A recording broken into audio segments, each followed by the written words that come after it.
We appreciate all of the guests who have appeared on our show and sincerely thank them for providing you, our audience, with useful information.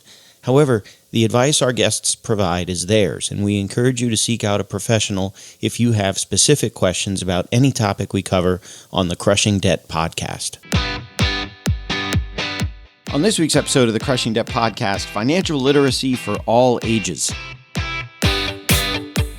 Welcome to the Crushing Debt Podcast with your host, Florida attorney Sean Yesner, where our goal is to help you get rid of the financial bullies in your life. So welcome back to this week's episode of the Crushing Debt Podcast. My name is Sean Yesner, owner and founder of Yesner Law, and we have George Curbelo with us again from Curbelo Financial Coaching. Welcome, George. Welcome, everyone. Thank you, sir. Your financial coach. And always a pleasure to be here, my friend. Absolutely. We're on Zoom this week, but we'll be back together in person pretty soon here. So how's it going, George?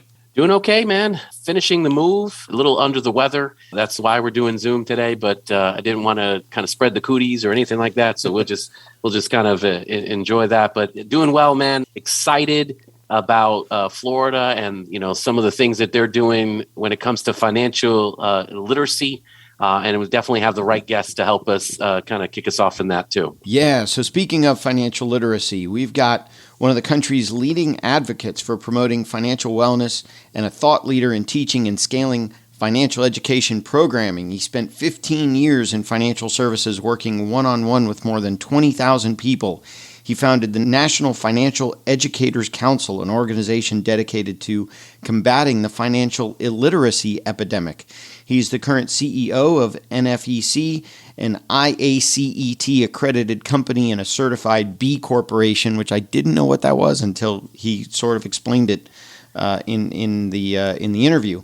His mission is to create a world where people are informed to make qualified financial decisions and confidently take effective financial action that best helps them meet their basic human needs while moving towards fulfilling their personal, family, and global community goals. Our guest on this week's show is Vince Shorb, and we've already recorded that interview, so we'll do some audio editing magic and splice it in. But before we get to Vince, I do want to talk real quick about our two sponsors. So our first sponsor is Mark Purvis. You know him as the editor of the Crushing Debt Podcast, but he's got a website called legacyspotlight.com where he puts together videos of you for future generations to listen to you, or puts together videos of your parents or grandparents for you or your kids or your grandkids so that you can pass down the stories of your family from generation to generation. And our other sponsor is Sam Cohen of Attorneys First Insurance, and you can find him at attorneysfirst.com. And what Sam does is he writes errors and omissions or malpractice insurance for attorneys and title companies, whether they've had claims or not, all over the country, especially the state of Florida. I know he's also focused on the state of Texas, where our guest currently lives. So please give some love to our sponsors, Sam Cohen with Attorneys First and Mark Purvis with legacyspotlight.com. But yeah, we've got this interview here with Vince. George, I'm going to put you on the spot. What was one of your takeaways? What's one of the things the listeners can look forward to when we're talking to Vince? There's no magic pill. That's the one thing. And we have a ton of tools that are available to us when it comes to financial literacy, when we talk about budgets and savings and debt and all this other stuff. But the thing that stands out, man, it's our habits. It's our behaviors that gets us into trouble or gets us, on the right path. So that's definitely the one thing that stood out that we hope that, the listeners can really emphasize as well as they're part of their journey as well. What stood out to me was sometimes how early people's kids start forming some of their financial habits, and how the impact that our parents have and our grandparents have on us in learning those financial habits, and trying to be aware now that I have kids of teaching those same lessons to my kids. And we did spend a considerable amount of time talking about financial literacy amongst kids and within schools and all that kind of stuff. So yeah, I thought the interview went really great. Well, I mean, it's your show, so of course it did, Gordon. I thought the interview was terrible. It was amazing. Of course it's amazing, brother. And again, learning a lot. and definitely meeting a great person itself in Vince. So definitely, I think the listeners are going to enjoy it as well. For those of you that want Vince's contact information, let me get that for you real quick. So his email is vince@financialeducatorscouncil.org. His website is financialeducatorscouncil.org. His LinkedIn is Vince Shorb. His Facebook page is National Financial Educators Council. And he's on Twitter at NFEC_FINEDU, FINEDU. And so again, we'll put all that in the notes here. But I think without further ado, let's get to our interview of Vince Shorb. So welcome to the show, Vince. We appreciate you being here. Hey, thanks for having me, Sean. A couple of questions sort of right off the bat. I wanted to talk to you about your personal financial journey. I mean, this is the Crushing Debt podcast, so we like to know a little bit about what some of our guests had to go through in their financial journeys. Yeah, and crushing debt was definitely a part of my personal financial journey too. It didn't start that way. When I was younger, I always had an interest in businesses and saving money, very frugal. First businesses, so selling lizards, frogs, and collecting cans, right? That eventually graduated into more sustainable businesses. And, as I was going into high school and in early college, I bought my first piece of real estate. So I was investing in real estate early, had some side businesses, had a job. Things were going well. I wasn't financially well off, but I felt secure. I knew my bills were being paid. And then, like many college students do, I got in some debt. I made some dumb decisions, like investing using a credit card, and ended up going through 3-4 years of real financial strain and trouble and worry. So I did have that experience. I did live that experience. And that really brought me to a point where I'm like, hey, I want to help people avoid this, right? It was avoidable. I knew reflecting, I made mistakes. And so I entered into financial services, right? And I found in those years, oftentimes my last few years were in mortgage industry. And I felt like I was putting Band-Aids on people. I'd pay off their debt. I would lower their rate. They'd be in good situation. I'd work out a budget for them. And then 3, 4, 5 months later, a year later, they'd say, I need another 50 grand. I need another 100 grand, right? So this was a cycle I saw. Then I went up to my parents when I was really about ready to leave the industry. And my mom said, hey, you always talked about why financial literacy isn't taught in schools. That always bugged you. And so from that point on, when I came back, I dropped what I was doing in the financial services and followed through with financial education. And we started the National Financial Educators Council in 2006. Nice. And so I want to talk to you about what financial literacy means. But before we get there, something you said before. So you were investing in real estate in college. Yeah, even before that. So when I was 19, I believe that was my first purchase, and bought another piece of real estate that I lived in for many years up until a few years ago. When I was in my early 20s, I was actually a busboy at a restaurant during that time. And one of the guys was a realtor. I was brainstorming with them, and he said, hey, we got this opportunity, real low price condos coming on the market, apartment conversions. And one thing led to the other. So it started early.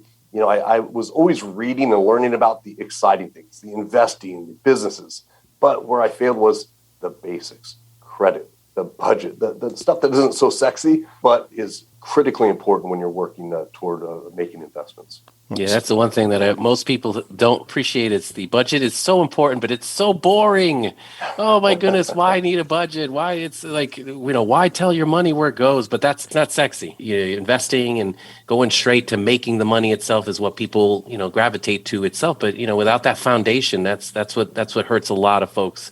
Especially now, I've seen some of your videos itself, that recession, that big word we've been talking about itself. Yeah. And if you don't have that foundation itself, most people, this is the time when people start to see the cracks in their plan. And that's where, this kind of knowledge is important for them. So totally see that. Let me ask you one thing, though. Again, your mission statement, financialeducatorscouncil.org. Empowering financial wellness and champions. You've got the education piece. Again, me as a financial coach, I've actually come across your website, so I do appreciate, the literature and the information you put out there. What is it that what do you mean by empowering financial wellness champions? Because obviously you have the education, you have the coaching, but what does that mean in regards to, what you're trying to do out there? Yeah, so our mission changed since we founded. At first, we were boots on the ground delivering financial education, financial coaching in our community and surrounding. Eventually, that grew. We started to do these higher profile events with celebrities, sports stars. And then people started to ask us to utilize our materials and our resources. And what we found, there was a huge need. A lot of people were having to reinvent the wheel. A nonprofit would get a $50,000 grant, $45,000 would go toward creating the material. So we really switched gears and pivoted about a decade ago, 12 years ago, to helping people that are passionate about this, like yourselves in these communities. And we call them financial wellness champions. So whether they're financial educators or whether teaching groups or financial coaches that work one-on-one with people, who our mission is really providing them training, resources, and support to help them grow and scale a program. And how we measure our impact is not only by that revenue, but also our social impact. We became a certified B Corporation here last year, which holds us to a high standard of social, environmental, and governance impact. So, really help propel our mission forward and codify what we're trying to do. And I definitely appreciate you and Sean. You guys are educators and coaches, bringing this to the masses. So I appreciate your efforts. Getting back to my earlier question, based on that, what do you mean by financial literacy? Yeah, literacy, the official term is really focused on content knowledge. I think the industry really looks at it as, hey, you need to have some content knowledge, so knowledge of personal finance topics, credit, budgeting, etc. But we also have to address behaviors, their sentiment, meaning overall confidence, relationship with money. We need to address the systems they have established and in place, and also those team members that can help them. So although that term literacy is really just, we're expanding that term to really incorporate how do we help people work toward greater financial strength, right? That's what it means to us. So it's a little different than the literal definition, but that's really what the industry means by that term. If you had to pick maybe the most important thing, that if someone's saying, well, where do I start? Financial literacy. What's the number one thing that someone should know or recognize about financial literacy if they want to start on that path? What's the best tip or the number one piece of knowledge? The first piece of knowledge might sound like I'm scapegoating that question, but I'll circle back to it. The first thing you should know is everybody's different. Your situation is completely different than everybody else's, and your goals and what you need to do to get there is completely different. To simplify, financial literacy and just overall financial health, I think really taking a look at a few key aspects of what you're doing really boils down to what is your ability to save on a regular basis. So that requires the ability to look at your income and your expenses. Are you able to save regularly? I think that's the foundation piece that can lead to greater financial security, your ability to invest, your ability to make other decisions. And so that's really what we try to, if I had to simplify it to that one thing, what is your savings rate ratio? How much are you able to save a month? Are you able to do that consistently? Do you have that backup plan in place? And that takes a real focus on income and expenses. We're talking about financial literacy. We're talking about learning all of this stuff. That really should start as soon as possible, right? At as early an age as possible, right? I agree. There's studies out of Cambridge University that points to financial habits forming by age 7. Brown University points to a study of that work ethic habits formed by age 9. And once these habits form, they're hard to change. So I think it's critical we're addressing at a very young age and helping them build these habits. One thing we suggest parents do is to bring financial literacy into homes. And one of the simplest ways is interactive. You don't have to sit down at the table and teach them, hey, here's what ROI is, right? It doesn't matter to them today. But we want to get them in habits, chores where they can earn money, and then they can pay. We have them pay part of the household expenses. So, a 5-year-old, the parent can sit down, hey, you're going to be paying part of the house bill, part of the car. As they get into high school, it can get more complex. And then also obviously saving for the short and long term. So I think parents play a vital role in that. I would also love, and we promote this being adopted into schools because it's a subject that benefits 100% of students. I don't think there's you have your base subjects and, you need to know how to talk and write, but, in later grades, it's a subject that benefits everybody. So I think it's critical we adopt that in schools, starting in elementary school and continuing through their higher education. I think that's awesome. My youngest is now 8, so both of my boys are over 7. I can't wait to tell them, I'm going to give you a salary. I'm going to give you an allowance of like, I don't know, $10 a week, but you're responsible to make the $2,000 mortgage payment. Go for it. Rent's due, buddy. Come Put on. them to work there, Sean. Put them to work. They're paying a small portion, so at least the goal is to have that conversation with them. So they might be paying 1/10 of it, right? Right. But you're paying them extra in allowance because you're getting that back. So don't strap them with the entire payment, Sean. Sean's tough. I know. I'm done working. Put the kids to work. I'll file the eviction. I'll throw them out. You know how to do that. That's too funny. Let me ask though, I think the most parents struggle. We know that we should be having this conversation with kids, but when we have parents that are struggling with these behaviors and these situations themselves, I get those situations where it's like, yeah, we know we need to teach the kids, but what if the kid comes back and says, hey mom, how are we doing with our emergency fund or our savings itself? And we, as parents, it's a shame, sometimes we have those emotional kind of like, oh man, if I don't bring it up with the kids, they won't know really how bad or how, our situation itself.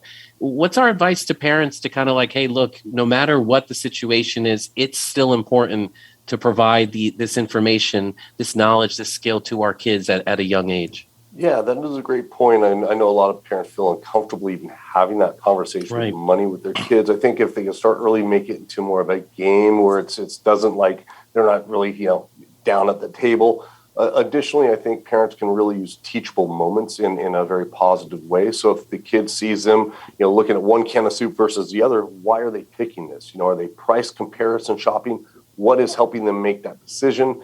If they decide not to buy something, we can use that as an opportunity to teach them about opportunity costs. But I think, too, parents really need to, try to not deepen negative habits. So, for instance, kids are inundated with advertisers from a very young age. So I'll tell them, hey, you're going to be cool, buy this, you'll be popular. And then we have influencers and these even mid-level influencers that, one of the biggest videos on YouTube is kid unboxing videos. Yeah. So there's a ton of influence on these kids. So they're bred to be consumers from the outside. And what happens, parents will solidify this by, if a kid sees this, and I saw this a few years ago, but a woman at the store, kid in the cart, a little girl down 4 or 5 years old, just throwing a fit over this Disney candy cane thing, throwing an absolute fit. And the mom was like, no, we can't do it. We're not, it's bad for you, blah, blah, blah. After a few minutes, she gave up. I can't blame her, right? She had her hands full. But now this child now will associate with throwing a fit with getting what they want. Right. Fast forward 20, 30 years later, what's going to happen, right? So those are just some basic things. So they don't have to really, sit down, give them that formal education because there are other people out there that can help. But if they're helping them establish habits and not reinforcing the bad habits, that's a great foundation. I remember very early in my life, my dad is a CPA. We were not by no means rich, but we had a good living growing up. My dad made some good money with us growing up. But I'll never forget, my grandmother passed away. My mother's mother passed away when I was really young. And so my grandfather married his next wife when my grandmother passed and never really got along with grandma after that. And I'll never forget my dad saying one day, don't tell anybody how much you make, because he had made the mistake of telling my grandfather, and then who I knew as grandma, somehow figured out what his salary was. And from that point on, it was, well, you can afford that, you make X, or you can afford that, you make X. I don't know that that's necessarily what you're talking about, but should I be telling my kids? I remember coming home and saying, we had a great June. The law firm had a great June. We can afford to do a little bit more this month because we got a little bit of extra money because we did so well. Should we be telling our kids, this is what I make, this is what I spend? Do we get into that much detail with them? Yeah, great question. I think each parent is unique, right? Some people are going to feel comfortable with that. Some people aren't. I think if you don't, there's other ways we can address that. But I do encourage parents, when possible, to bring kids in to meet their financial professional. So if they're meeting a lawyer, they go in, bring the kid in for a few minutes. They can sit out in the hall, but at least that few minute interaction time so they know what it's like to shake a hand, to look somebody in the eye, to talk to a professional. So I don't think they need to, have them in there or sit them down to share their budget.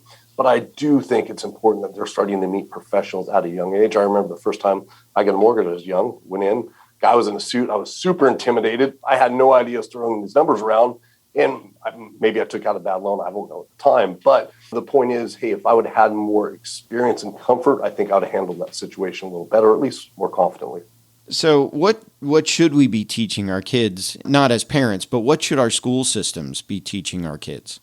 Yeah, elementary school really starting to help them build habits and gain the foundation knowledge, right? And that habit forming is critical, the behaviors and all that's very critical. I think the chores in elementary school, the parents bringing that side in, because if it's just taught in school and they go home and see something different, it doesn't work well, right? But it's important that schools would include the parents in this education, provide resources for the parents to continue that. So there's that flow between, hey, this is what I learned in school about a budget. Now you're implementing it with your parents, right? Things change when we get to high school. I think high school should really focus on life stages. So some of the early life stages that get people in trouble, buying their first car. I see a lot of very nice cars in colleges around here. It's like, I drove a beat up green truck with a dent in the side. I was worried about getting to school. I don't know how they get this money. A lot of nice cars. They move out on their own, make mistakes. The biggest one I see debt-wise is college decision, right? They're not choosing a college based on ROI.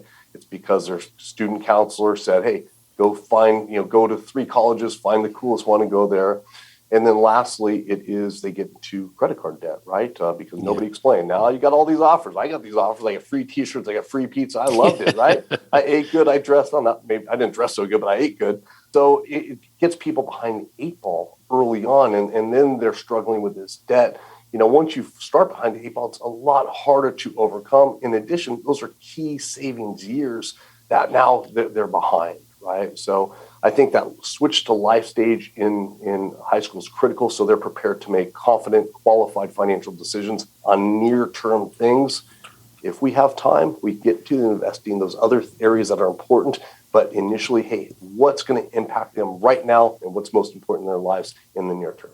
Yeah, and I think that's where I know Florida's, they're starting a law that they're teaching that financial, literacy course itself. Some of the things that I've read, though, does focus more on the credit score, the checkbook, the tools that we need as part of having good financial independence and having that going into the future.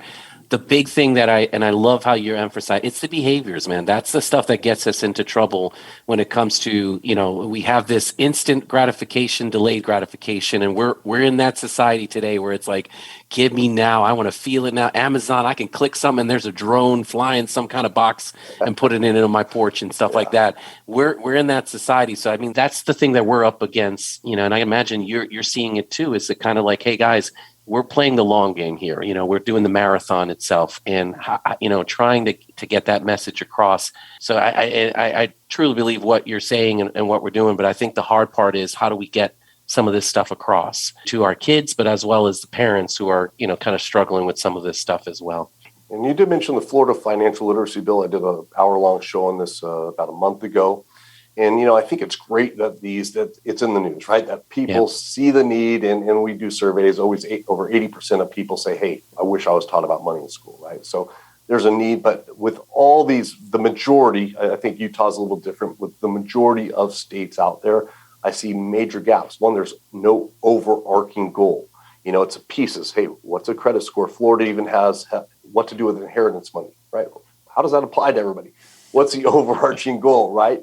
Second, it's not enough time. 10 hours, I think, is their bill. Others are, 15. There's no testing standard. So, try speaking a foreign language. I took 2 years of Spanish and no hablo español bien, right? So, it's 2 years. It's a biblioteca, man. That's all you need to know. Yeah, there you go. Yeah. They don't have trained teachers, right? They're bringing the gym coach or somebody that went to advanced training on math or economics. That's not personal finance. There's behaviors, there's emotions, there's things. So, I see a lot of issues with, what they're doing. And the biggest one is typically unfunded mandates. So the politicians say, hey, teach this school district. And they go, okay, great. Give us some money to make sure we can implement it. And they're like, oh, you don't get any money, just teach it. Right. So those are some of the big issues I see, and not just Florida. I don't want to, Right. I love every state that brings it to, and thank you for all the champions that have done that. But I think if we're going to do it, we should do it right, with the ultimate goal of making sure we're graduating self-sufficient, contributing members of society.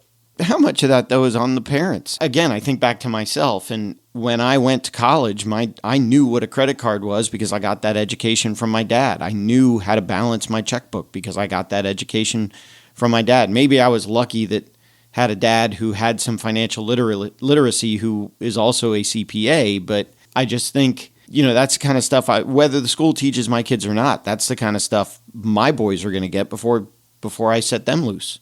I agree with you. I'd say the parents are always a primary responsibility. Years ago, a parent taught the kid how to farm, earn income, save it, can it, right? So that was 200 years ago. And parents just don't do that anymore. Additionally, with schools, we've been teaching the same subjects for 100 years. We have the internet now, right? I don't need to know, I had to take advanced math, foreign language. I had to take, history and all this stuff. I mean, some was good, some not. I don't use any of it. I don't care what the hypotenuse of a rectangle is. It's not useful for me, so I'll look it up on YouTube.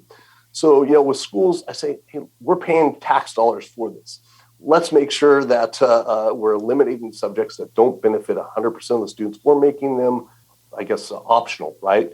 Making personal finance required in these other subjects that benefit a small number of people, like advanced math, advanced science. I never cared about those subjects. I knew I was not going that way. So making those optional, but making the thing that will benefit them that they can use every day required. Yeah, I think everybody itself. Let me tell you, Sean, you get lucky in regards to that, right? So me growing up, I'll tell you that a single mom, working hard and doing those kind of things. She stretched the dollar. Again, amazing woman to be able to raise two kids, get them through college, and do the things that she did. But we never have a conversation about money. She goes, look, I'll give you what you need. And, go figure out what you got to do with the rest of it. So she created two hustlers growing up in New York City. So I totally understand that. But, there's a lot of folks itself that, again, it's a struggle. It's like a lot of parents are just making ends meet. Yeah. And for me, it's like, the hard part of talking to folks like that, it's kind of like, if I have to talk about money, there's that emotional piece, there's that shame. And it's like, man, well, if I have to talk to my kids to tell them, hey, look, we can't do the vacations or we can't do these kind of things, I'd rather not talk about it because then it becomes this internal problem that, that we're struggling with. So, it's one of those kind of things where it's like, I get the spectrum of like, we know it's important, but man, if you have to air out that dirty laundry, boy, sometimes it does get a little stinky. That's where we get problems there. And I get it. And I don't mean to sound like I'm disrespecting anybody who doesn't. That's clearly not my intent. I mean, I have those conversations every day. Just before we recorded this interview, I had a conversation with a lady who wanted to file bankruptcy, and I had to explain the whole bankruptcy process. And that's really hard when people have made that decision that I've got to go talk to a bankruptcy attorney. They're not really in a good place. And I understand maybe I got a little lucky to have the dad that I have that taught me all those things. And so, be able to pass that on to my kids. So I totally get it. So what other financial issues or financial challenges or financial problems are people kind of struggling with that we can help educate them on? Yeah, I think, today it's really, a lot of people weren't prepared leading up until this inflation, this, Fed rate hike, and they're not prepared. They're seeing rates go higher on their credit cards. They were just barely keeping their heads above water before. Those people are pushed down. The people that weren't keeping their heads are pushed down further. So scary time for many people. But as crazy as it sounds, to prepare now, we don't know what the future is going to hold, right? So it's important that we buckle down. It's never a fun time if you're living on that delicate balance between I'm okay financially and I'm not. If you're living on that line, now it's time to really buckle down, put in some work. And I wish I had the secret answer, just do this and all your worries are taken away. But it's time to cut those expenses, increase that income, and focus on preparing for what's next. Who knows? It could be, beautiful ending here after 6 months and everything's great. I'm a little worried, so I hope people just get in that preparation mode and make the changes now, even when like George pointed out, hey, when there's that shame and feeling, hey, why didn't I get ready before? Now I'm worried again. I've had a couple years of stress-free living. Now I'm back here. Why did I do this to myself? So it's really important to forgive, let that feeling go, start that preparation mode, really focus on that income and expense area. Love it. Positive money habits and really just keeping the end game kind of in place itself. And here's the thing. I always tell clients itself, as much as we'd like to all be millionaires, I'd rather just have financial stability month to month to be able to kind of enjoy, what we're doing now. And then obviously have that nest egg to be able to retire whenever that is, to be able to retire with that dignity itself as well. So it's a fine line, Ben, but don't get me wrong. I'll take the $1 million, at the end of the day too. One of the reasons I've had a lot of offers from financial advisors to come on the show, and I've declined a lot of them. And part of the reason is because I believe, and listeners, please correct me if I'm wrong, but I believe that a lot of the people that listen to this show do so because they're trying to figure out how to get out of debt. How do I create that stream of money that I can begin to start saving? But if someone's listening to us and listening to this show now and they say, okay, well, I need to be prepared for the next time. I need to start to squirrel some money away. I need to start to invest some money, but I'm paycheck to paycheck. So where can someone start if they're paycheck to paycheck, but they want to save or invest? Where do they start? What's the first step? Yeah. I think really with that situation, hey, if we look at the income side, hey, are you in position for a raise? Are you in position to get a higher paying job somewhere? Or can you do some side hustle, right? Pick up Uber for a little bit. I don't know if that's a good business thing. I never evaluated that, but hey, what are those opportunities for you that you can earn that much more to do that? On the expense side, what can you cut out, right? That's always the hard part. That's always a challenging thing. But also on the debt side, making sure your credit card rates, they're going to be going up more than likely if the Fed keeps these rate hike up, which a lot of people think they will. So what can you do now to contact them and make sure that, hey, we're set? Do they have a fixed rate period, a transfer? So how can we limit the negative impact of these Fed rate hikes on your credit card debt? So I think those may be some ways that they can address. A lot of people are looking for the ultimate answer, but it's work on any of those areas. But if they're here listening to your show, I think that's really the first step, gaining that knowledge, gaining that confidence to make those decisions and listening to people and their thoughts, because, everybody has different ideas, and considering their option. I would also suggest, hey, if they learn, via financial coach or educators or any type of formal session, they can consider that as well. But again, there's the beauty of today. There's so many ways to learn. We got podcasts, we got books. I saw your book out there too. Congratulations on that. So there's many ways to learn, right? You find the person you like, right? You like Sean George here, come here and listen, and you're going to learn in a way that's comfortable for you. Nice. I do want to give out your information again real quick. We did in the introduction, but your website is financialeducatorscouncil.org. You can find Vince on LinkedIn at Vince Shorb. You can find him on Facebook at the National Financial Educators Council. You can find him on Twitter at NFEC_FINEDU, FINEDU, or you can email him, vince@financialeducatorscouncil.org. So there's your all your contact information, which again, was in the introduction. It'll be in the notes as well if any of you want to reach out to Vince directly. George, you got anything else? No, I would just say, Vince, what are you working on? What's next on the horizon that we can be looking forward from your organization? Yeah, really, we're going to continue our mission of scaling the local communities. We've built out a lot of advocacy campaigns, and we're partnering with people in local communities around the country and really bringing that there. So, people have access to materials, and we're raising awareness so they know and they're motivated to actually, take part in a journey toward greater financial wellness. Very nice. Well, again, thank you, Vince. We appreciate you being on this week's episode of the Crushing Debt Podcast. Hey, thanks, gentlemen. I appreciate it. And I think this one fits in well with our motto here of we would love for you to have more money at the end of the month rather than more month at the end of the money. And so thanks again to Vince Shorb. Again, his contact info is in the notes if anybody wants to contact him. But I think that'll put a wrap on this week's episode of the Crushing Debt Podcast, and we will talk to you in next week's episode. If you have questions that you think would make a great topic for a future episode, please email Sean or connect with us on social media. Sean Yesner and Yesner Law, PL, are Florida licensed attorneys. The information contained in this week's episode is not a substitute for legal advice. Your situation may differ, especially if you are located somewhere other than the state of Florida. If you have questions, please contact our office or contact a local attorney. Thank you for listening to this week's episode of the Crushing Debt Podcast.